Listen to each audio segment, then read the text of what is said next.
a lot of talk in the last couple of weeks concerns what one of the latest schemes by Trump and his administration are trying to pull with student loans.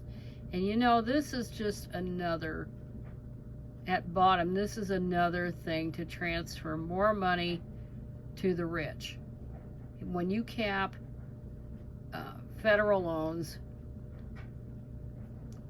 by reclassifying especially female-dominated jobs or careers, by calling them not professions. I mean, that's a load of shit. But what they're trying to do, it's a sneaky way for them to cap that money, because they got to pay the bill. They got to pay those billionaire tax cuts somehow. And so this is one way that they do it. It's another redistribution of wealth upwards at everybody else's expense. And college costs enough and is getting more and more expensive all the time. And so many of these careers that women, or occupations that women dominate in, require a degree to get in. They require some like student teaching and some internships and things like this, or clinical work, and they're going to have their loans capped, I think, at $100,000. Whereas law, medicine, and somehow theology or divinity, I don't know why the hell, other than to throw a bone to the religious right nut jobs, I guess, on that score. But only those three fields would be considered professional, and they can borrow a lot more money. I get it that a medical school and law school are really, you know, they're out of the ballpark there, but generally in those two areas, the expenses are recouped eventually by how much money they make. Of course, that's why they're limited. The enrollment's limited in law schools and in medical schools in order to create an artificial demand, and their pay goes up. You know, it's all that. But if they're not in those fields, but they're in high demand, hell, because women do them, and women aren't going to bitch about it, supposedly. Oh, hey, let's screw them over. Let's screw them over really well. And this was kind of a lengthy piece out of Newsweek. When was this dated? Oh, this was a few days ago. Women are voicing concerns online that the Trump administration's move to narrow what degrees qualify as professional could disproportionately constrain access to female-dominated professions, particularly in the healthcare, education, and social services. Under new guidance from the Department of Ed, which I thought was being done away with, degrees in nursing, physician assistant studies, physical therapy, audiology, architecture, accounting, teaching, and social work will not be considered professional degrees, despite preparing students for license or advanced professional practice. The move will dictate federal student loan limits under the administration's upcoming One Big Beautiful Bill repayment structure, which offers higher annual loan caps for students in professional programs, which are only three general fields: law, medicine, and the ministry. And here, why it matters. The cost of earning a college degree is rising. Over the last 30 years, the average tuition for both public and private colleges has doubled after adjusting for inflation. As degrees that are not deemed professional will have lower loans caps, students in these programs will face steeper financial hurdles and could be deterred from pursuing high-demand careers. And that's the thing. It also, by doing this, it forces them to get private loans. And guess who benefits from the private loans? You got it. The banks. Again, another wealth transfer scheme. It's so transparent. Critics of the policy argue it effectively places higher financial burdens on some of the most essential but often lower paid professions, many of which are staffed largely by women. The rules would set differing borrowing limits for professional and non-professional.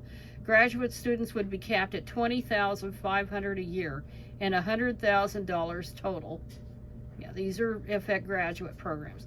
While students in designated professional programs could borrow up to $50,000 a year and $200,000 total. Using the BLS labor force statistics from the current population survey for 2024, Newsweek analyzed how many women work in fields that will be excluded from the list of professional degrees. So look at the overwhelming, oh Christ. This thing freezes. Here we go. Hate this shit. Anyway, you got the nurses, you got physician's assistants, you got physical therapists. Architects is the only one. The only occupation listed here that it's not female dominated. Engineers are another one too. But anyway, this screen's freezing on me, and I'm not happy about it. But anyway, you get the drift on that. And then there's a poll again. I wish my screen hadn't frozen,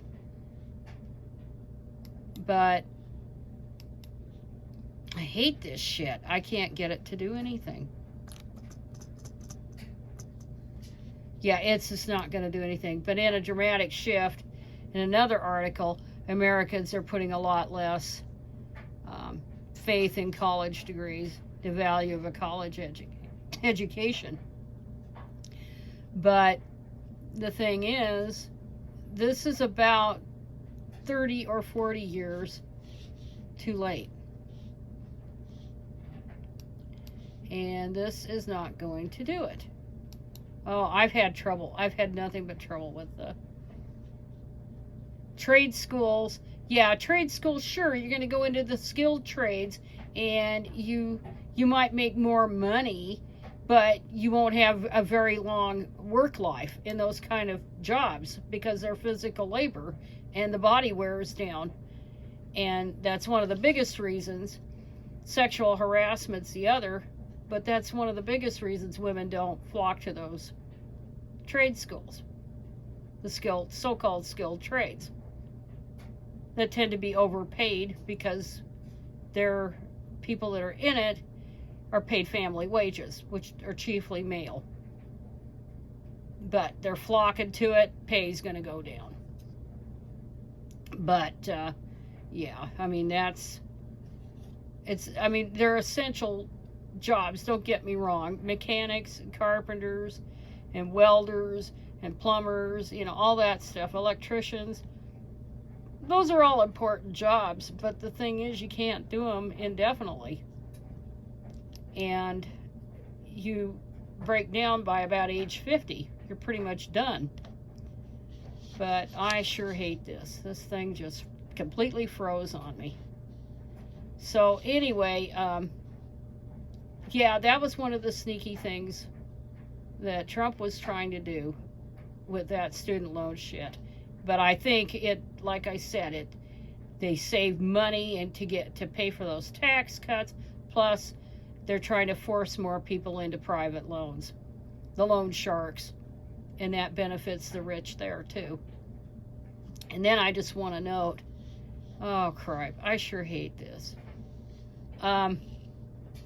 That I'm currently reading a book, and it just came out about a month ago, well, in the last month, and it's called Without Consent, and it's about the history of marital rape laws in the United States, and it focuses, and it's amazing to me that nobody wrote about this at length before, about the Rideout case that was in Salem, Oregon, back in the late 70s. And the fallout from that. And of course, that guy that was accused of raping his wife, John Rideout, he was acquitted. It was treated like a joke. Well, there's nothing joking about it. This stuff is serious shit. And it helped prompt a lot of movement to change those marital exception laws and crap. But you still find people that believe that there's such a thing as implied consent in marriage, and there's no implied consent. But anyway, I can't stand this. I just can't stand this damn thing frozen on me.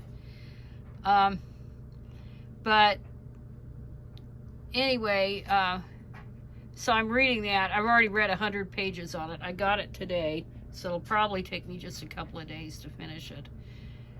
But anyway, he was acquitted, and and then poor Greta Rideout was treated like a joke, a national joke.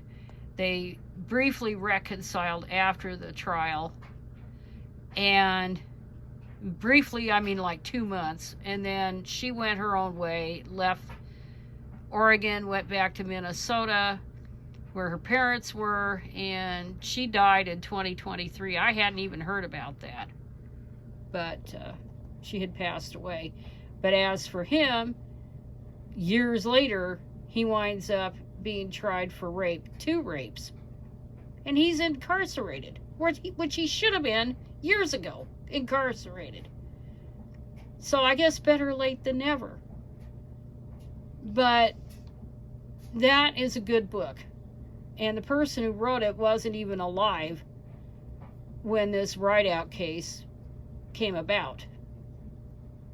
And anyway, she does a good job. She does a good job chronicling the trial, chronicling the efforts to reform the laws so that there would be no more marital rape exception. There's still loopholes in some of the states and stuff, but it wasn't until 1993 when all 50 states decided, hey, yeah, there is such a thing as marital rape, because it's not a license.